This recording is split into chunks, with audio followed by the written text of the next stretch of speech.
कृष्ण जी की कहानी भारतीय संस्कृति और धार्मिक ग्रंथों में अत्यंत महत्वपूर्ण और प्रेरणादायक है। उनके जीवन की घटनाएं मुख्यतः महाभारत, श्रीमद् भगवद गीता और भागवत पुराण जैसे ग्रंथों में वर्णित हैं। श्री कृष्ण को विष्णु के 8वें अवतार के रूप में पूजा जाता है। उनका जीवन बचपन से लेकर युवावस्था और बाद के कर्म तक अद्भुत घटनाओं और लीलाओं से भरा है। कृष्ण जी का जन्म। कृष्ण जी का जन्म मथुरा के राजा कंस की जेल में हुआ था। उनके माता पिता देवकी और वसुदेव थे।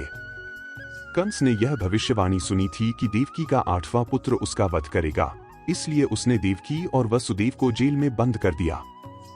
जब कृष्ण का जन्म हुआ तो दिव्य चमत्कार से वसुदेव उन्हें यमुना नदी पार कर गोकुल में नंद बाबा और यशोदा के घर छोड़ आए।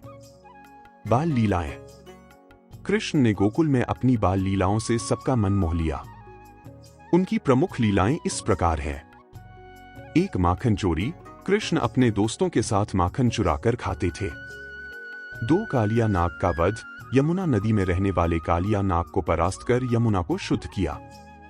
3. गोवर्धन पूजा। इंद्र के क्रोध से ब्रजवासियों की रक्षा के लिए कृष्ण ने गोवर्धन पर्वत को अपनी छोटी उंगली पर उठा लिया। 4. पूतना का वध।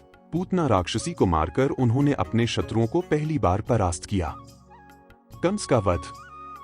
युवावस्था में कृष्ण मथुरा लौटे और कंस का वध किया, जिससे उनके माता पिता को जेल से मुक्ति मिली।